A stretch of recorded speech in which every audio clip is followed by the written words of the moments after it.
It is good to come together for the purpose of co-creating. Do you agree? Yes. Taking thought to new places, understanding new things, contributing in a way you have not done before, getting things on a deeper level, finding vibrational harmony with the broader part of who you really are, being fully present from your broadest, most expansive point of consciousness in a specific moment in time where you can feel the wholeness of who you are and therefore the power of all that you are, and then therefore feel the contribution of all that you are. This really is co-creating at its best. We see you have dragged your physical bodies here. We have not.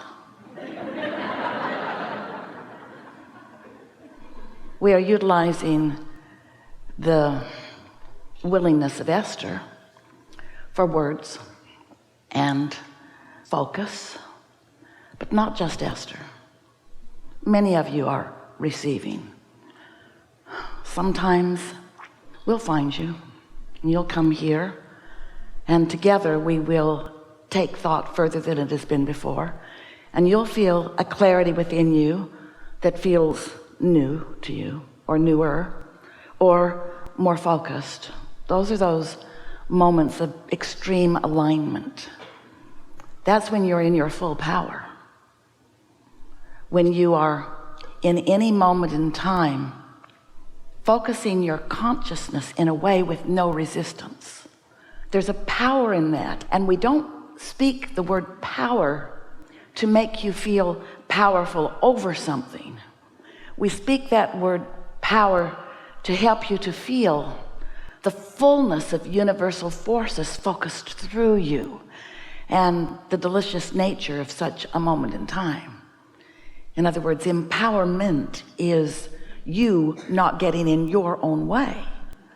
And that's not the easiest thing in the world to do when you're a physical human who has been trained to get in your way. You've been training yourself, and you've been trained by others to weigh the pros and the cons and the pluses and the minuses, and so you let it flow and then you stop it, and then you let it flow and then you stop it. And if you are really trained well by your society, who wants you to be utterly objective, meaning, oh, you can do that, no you can't. That's what true objectivity is.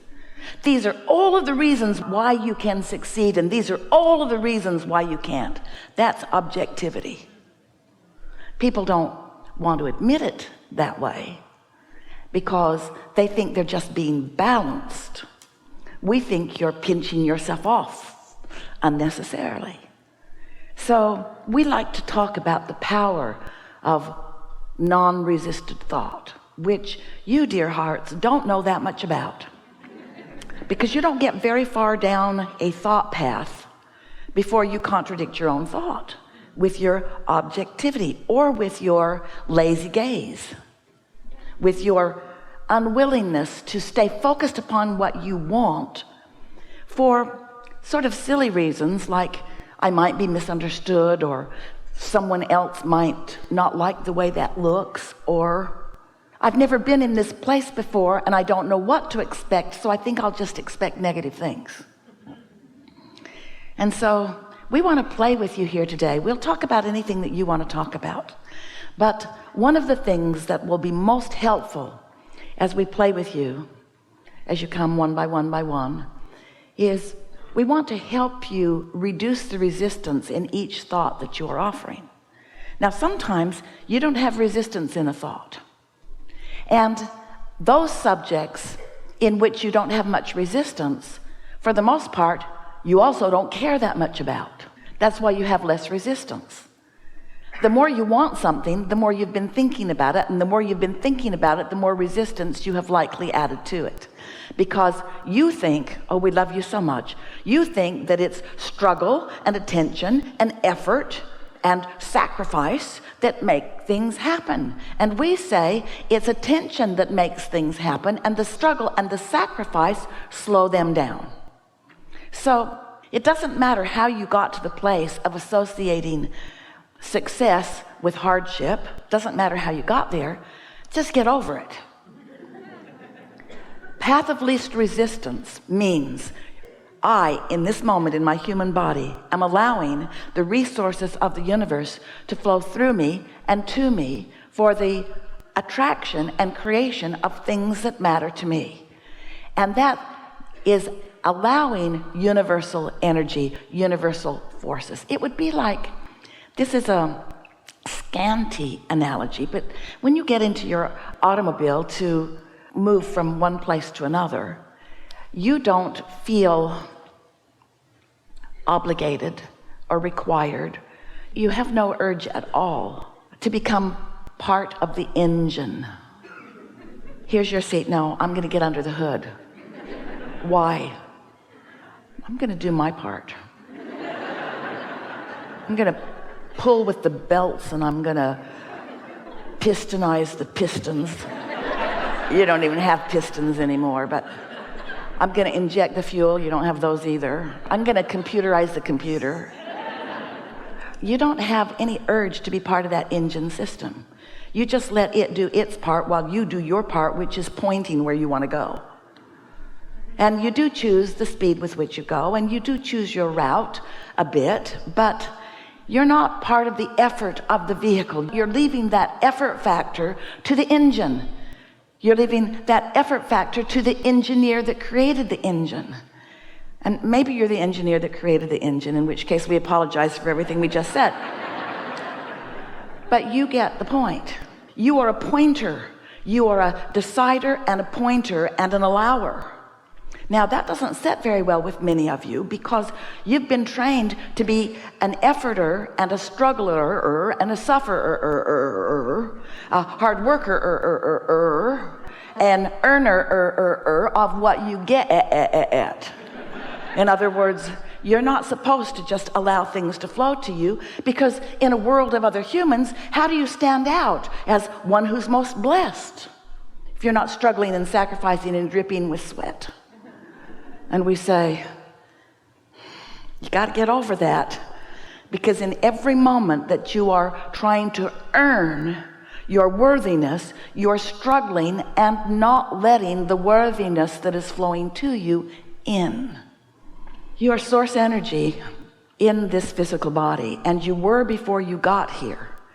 And a larger part of you still is that source energy flowing to you and through you. And we could talk all day long, and tomorrow and the next day and the next day, just in offering words to help you to come closer to accepting the continuity of you. But it isn't so important that you know from whence you came or from whence you are continuing to come. That's not as important as being in your now and letting the whole of you be in this moment. Because when you are observing this moment in time, or contemplating anything in any moment in time from the fullness or the wholeness of who you are, then you are feeling that wow of aliveness and fullness and satisfaction and wholeness and what you want to call productivity, perhaps. We want you to come with us today in an awareness that the productivity that you seek, Esther's such a practical girl. She wants the practical aspects of life. She and Jerry, especially Jerry, were asking us all along, what are the practical applications? How can I know about these laws of the universe? And how can I find a way to apply them in practical ways to get practical results? How can I understand this so that it's meaningful in my specific life? That's what Jerry summoned for you, and it's what we want you to come to understand. But we want you to think of this practicality in a different way. We want Esther to know that there is nothing more practical, more productive, more getting things done-inness, more effective, more efficient, more rewarding, got most of those words in, then hooking up to the power that creates worlds and pointing it in the direction of your desire. If you could give up the effort that you apply in earning your connection and just accept you're connected, and then stop unplugging with negative thought or negative words or negative commentary, negative judgments, negative comparisons, if you could just hook up and point, you would discover how blessed you are. You would discover how important you are. You would discover how on the leading edge of creation you are, right where you said you wanted to be, right where you belong, doing what you want to do.